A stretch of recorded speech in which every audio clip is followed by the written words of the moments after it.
बच्चों, welcome to Nitika की पाठशाला। आज मैं आप लोगों को लास्ट टॉपिक पे ले आई हूँ, पॉलिटिकल पार्टीज के रिफॉर्म पे।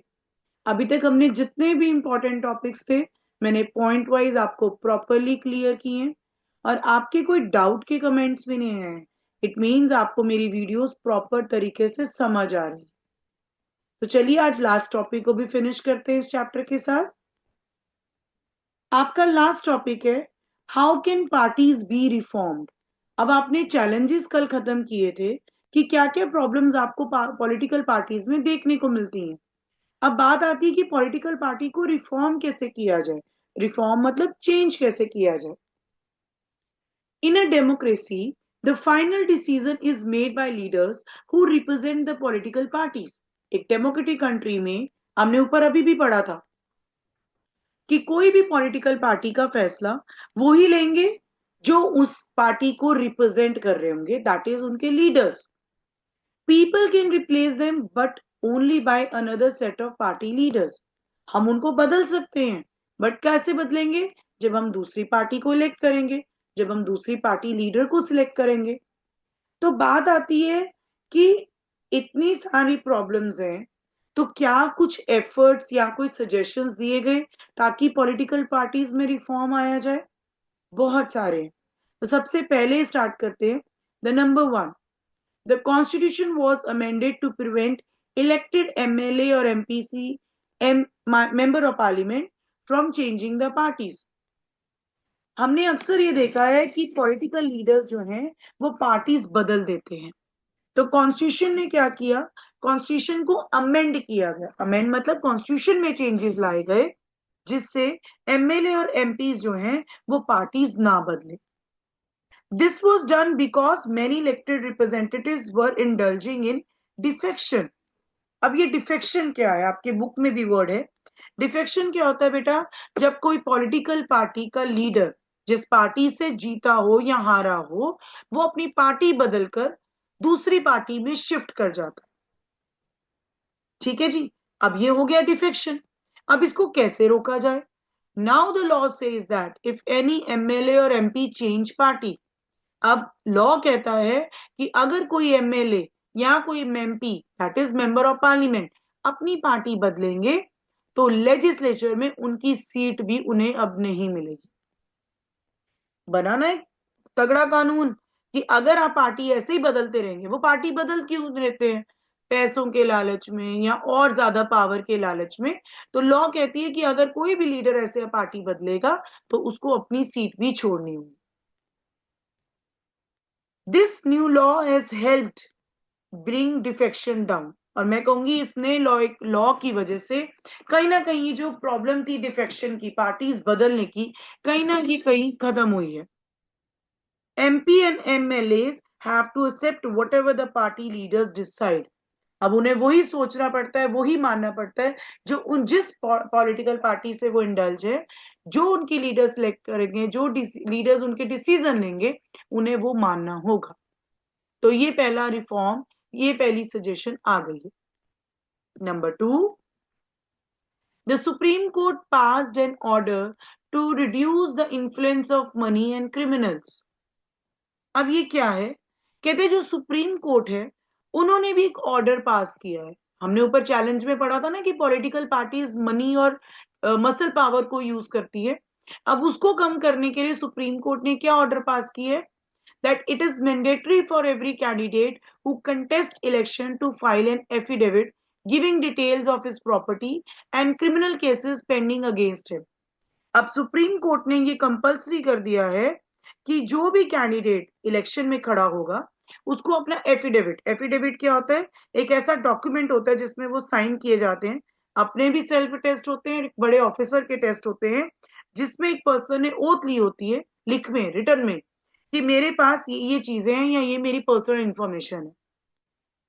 और अगर कोई कैंडिडेट इलेक्शन में खड़ा होगा तो उसको एफिडेविट देना पड़ेगा। किस चीज का एफिडेविट? वो रिटर्न एप्लीकेशन कि मेरे पास क्या प्रॉपर्टी है या मेरे अगेंस्ट कोई भी क्रिमिनल केस है या नहीं। अब ये क्या हुआ है? इस न्यू सिस्टम से लोगों को लीडर्स के बारे में प्रॉपर इंफॉर्मेशन मिलनी शुरू हो गई है। अब आप कहेंगे क्या मैम ये एफिडेविट बिल्कुल सच होते हैं? बेटा देखिए, ऐसा कोई सिस्टम नहीं है जिसमें हम चेक कर सके क्या उसने जो इन्फॉर्मेशन दी है वो सही है कि नहीं है। हाँ, बट कहीं ना कहीं हम ये भी नहीं कह सकते हैं कि तो क्या मसल पावर और मनी पावर कम हो गई है, नहीं। There is no system. But हाँ, कहीं ना कहीं अपनी तरफ से लॉ ने, कॉन्स्टिट्यूशन ने ये पूरी कोशिश की है कि अगर आप एफिडेविट बनवाएंगे तो जिसके ऑफिसर के साइन होंगे, और बाद में अगर वो एफिडेविट गलत पकड़ा गया तो उस ऑफिसर के साइन को भी प्रॉब्लम हो सकती है, उस ऑफिसर को भी प्रॉब्लम हो सकती है कि बिना किसी प्रूफ के आपने इस एफिडेविट पे साइन कैसे किए थे। तो कहीं हद तक, चलो 100% नहीं हम कहते, 1-2% तो कहीं ना कहीं चेंज आया ही आया है। नंबर 3, जो इलेक्शन कमीशन है, they passed an order making it necessary for political parties to hold their organisational elections and file their income tax returns. Election commission ने ये ऑर्डर पास किया है कि जितनी भी पॉलिटिकल पार्टीज हैं वो रेगुलरली अपनी पार्टी के अंदर इलेक्शंस भी कंडक्ट करेंगी और इनकम टैक्स के रिटर्न्स की फाइल भी सबमिट करेगी। क्योंकि हमने पहला चैलेंज पढ़ा था कि ऑर्डिनरी सिटीजन्स को पता ही नहीं होता पार्टी में क्या चल रहा है, तो इलेक्शन कमीशन ने ये ऑर्डर बना दिया। अब पॉलिटिकल पार्टीज ये करती भी हैं, बट फॉर्मेलिटी के सेक पे। अभी तक हमें ये पता नहीं लगा कि क्या सच में पॉलिटिकल पार्टीज के अंदर इंटरनल डेमोक्रेसी आई है, बट गवर्नमेंट की तरफ से, इलेक्शन कमीशन के अंदर से उन्होंने ये रिफॉर्म पास कर दिया है।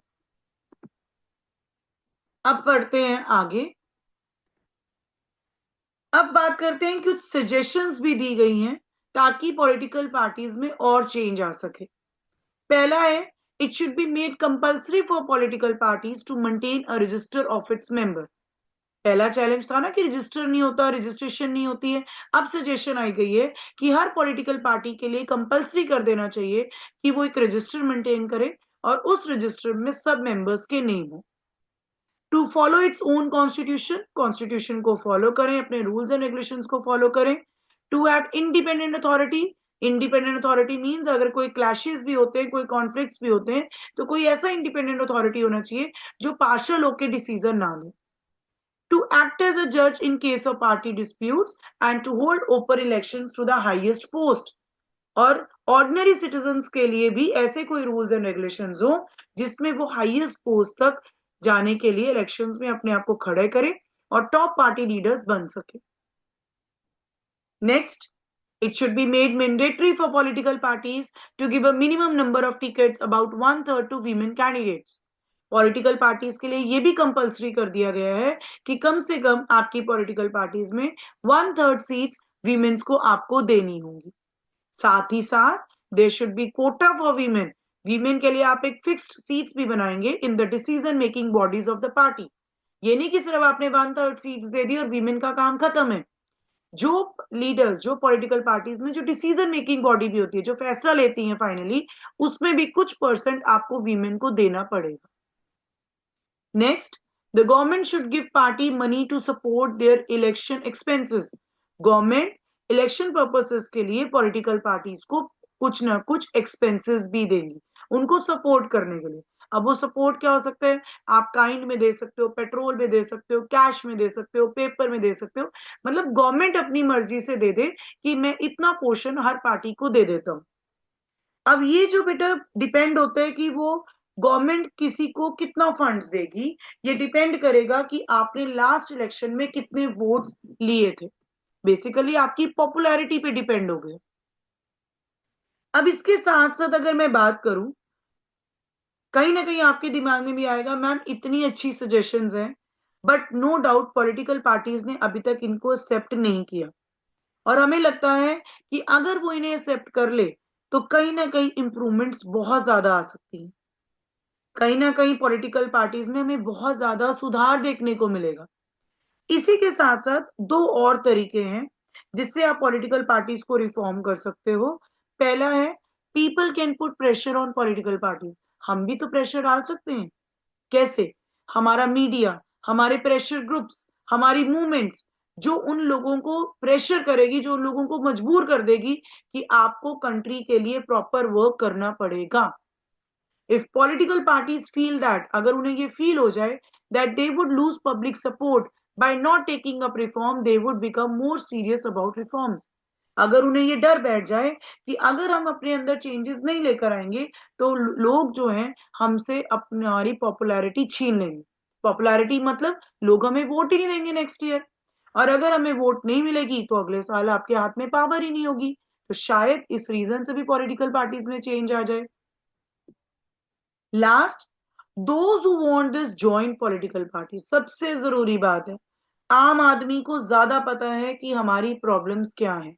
तो अगर वो लोग चाहते हैं कि पॉलिटिकल पार्टीज में चेंजेस आए तो उन्हें पॉलिटिकल पार्टीज ज्वाइन करनी पड़ेंगी। और पॉलिटिकल पार्टीज, और मैं कहीं ना कहीं कहूंगी डेमोक्रेसी की क्वालिटी तभी चेंज होंगी, तभी इंप्रूव होंगी जब लोगों की ज्यादा से ज्यादा पब्लिक पार्टिसिपेशन होगी। It is difficult to reform, बहुत मुश्किल है चेंज करना, if ordinary citizen do not take part in it. जब तक आम आदमी पार्ट ही नहीं लेगा। And similarly criticise it from the outside. घर बैठे आप क्रिटिसाइज कर सकते हो, बट अगर आप अंदर जाओगे पॉलिटिकल पार्टी में और वो चेंजेस लेकर आओगे तो हमारी कंट्री बहुत बढ़िया हो जाएगी, इंप्रूव्ड हो जाएगी, और डेमोक्रेसी का असली मतलब समझ आएगा।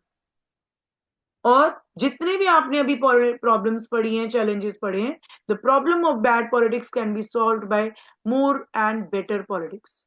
ज्यादा पार्टिसिपेशन होगी, ज्यादा ऑर्डिनरी सिटीजन उसमें घुसेंगे, तो जल्दी पॉलिटिक्स जो जिसको हम बैड पॉलिटिक्स कई बार कहते हैं वो बेटर पॉलिटिक्स का रूप ले लेगी। और यही बेटा मैंने आपके पूरा पॉलिटिकल पार्टी चैप्टर डन कर दिए।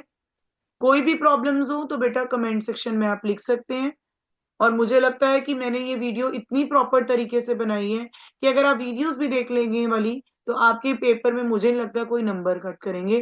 बट थोड़ी सी लैंग्वेज को यूज करना प्रॉपरली बेटा, क्योंकि कुछ वर्ड्स होते हैं सिविक्स में जो जैसे डिफेक्शन वर्ड यूज हो गए आपके, प्रेशर ग्रुप्स हो जाता है, मूवमेंट्स होती हैं, तो इन पे आप थोड़ा सा एफिडेविट हो गए ऐसे वर्ड्स आप यूज करेंगे तो आपका आंसर और बढ़िया दिखेगा, बेटर दिखेगा। लास्टली, अगर आपको मेरी वीडियोस बहुत अच्छी लगती हैं और आप चाहते हैं कि नितिका की पाठशाला से आपको रोज वीडियोस आए जिससे आपके बोर्ड के मार्क्स बहुत ज्यादा अच्छे हो जाएं, और मेरी तरफ से आपको कोई भी हेल्प चाहिए होगी तो आप कमेंट सेक्शन में लिख सकते हैं। तो प्लीज मेरी वीडियोस को लाइक, शेयर और ज्यादा से ज्यादा सब्सक्राइबर्स बढ़ाइए बेटा। थैंक यू बेटा, बाय बाय।